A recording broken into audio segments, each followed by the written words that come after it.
Trey Gowdy uncovers stunning IRS targeting secret. Now Obama is furious.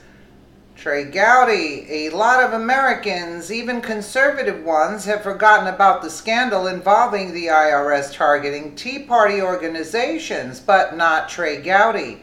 The Republican from South Carolina interrogated the IRS commissioner in a congressional hearing on the topic, and it was something to see. Of course, the commissioner denied any wrongdoing and tried to joke about his legal experience or lack thereof.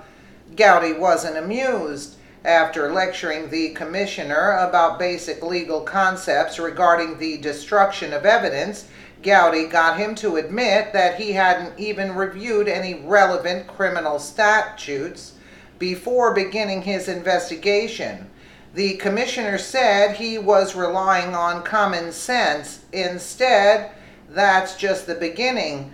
Gowdy runs rings around the commissioner, and while it's fun to watch, it's a bit scary too.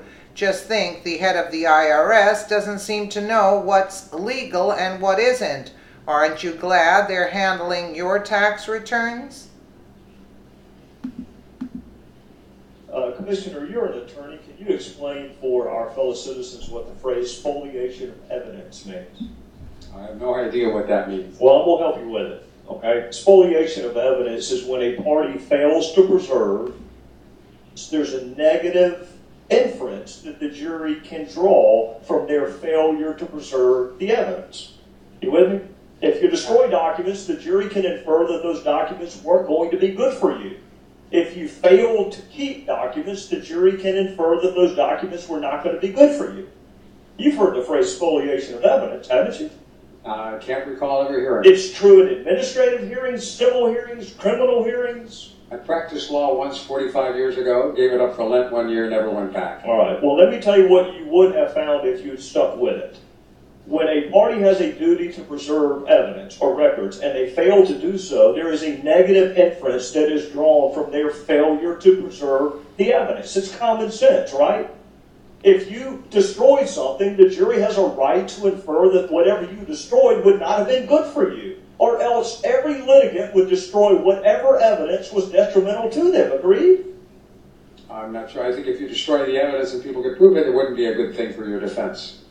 Well, no, it's worse than that. The jury can draw, and they're instructed, they can draw a negative inference.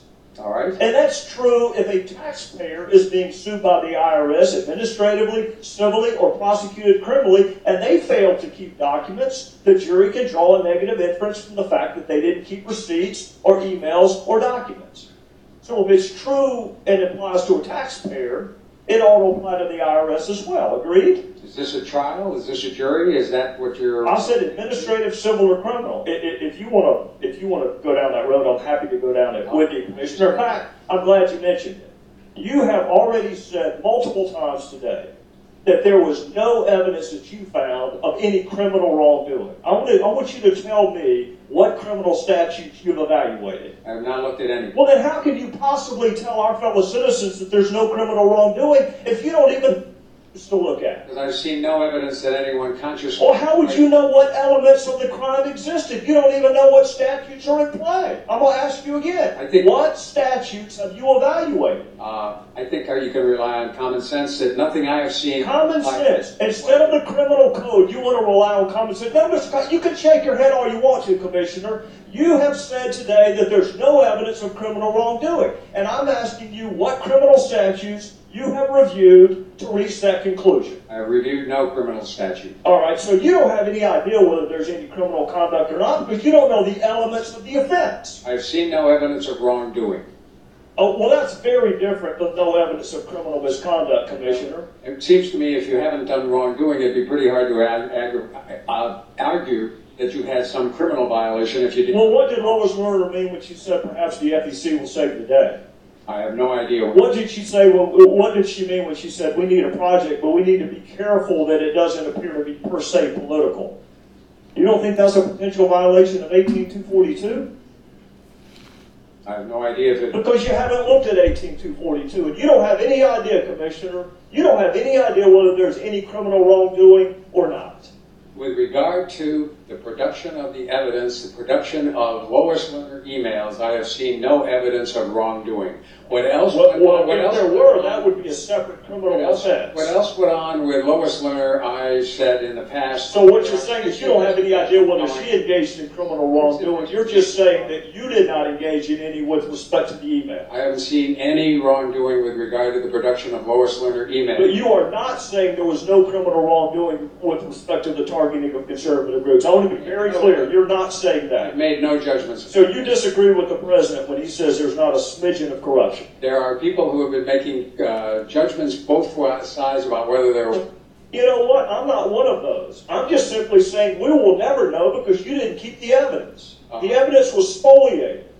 And whether it's negligent, whether it's intentional, whether it's reckless, we still don't have the evidence, Commissioner. Well, you have the evidence that there is no emails from the White House. You have all of the Treasury emails. So the basic premise that this was an argument in a conspiracy driven by the White House does not... No, sir, you're wrong about that. You're wrong about that. That you're repeating a talking point from our colleagues on the other side that we're obsessed with the White House. It was Jay Carney who perpetuated the myth that it was 2 rogue agents in Ohio. It wasn't any of us. Was that accurate? Was that first initial line of defense that this is just 2 rogue agents in Ohio? Was that accurate, Commissioner? Not that I know of. All right, so that wasn't accurate, and that came from the White House. Who said there's not a smidgen of corruption? Who said that, Commissioner? My understanding is that was the president. All right, it was the president. So that's Jay Carney and the president both inserting themselves into the IRS scandal. And you want to blame us for bringing the White House into it? I haven't blamed you at all. You just did, Commissioner. You just did. Wow. You know, I mean, the Obama criminality runs deep. It ran deep, believe me. I mean, this is like, and did you see the arrogance on his face? Like, he was like saying, like, what do you think you're going to do when the president is behind this? And we're all behind the president, you see? You know, I mean, it's disgraceful. It's disgraceful. And now things are coming out that they did target Tea Party organizations, and they're going to look to rectify this situation. Isn't this disgraceful? Very disgraceful. Let me know what you guys think in the comments below. And again, thank you so much for watching.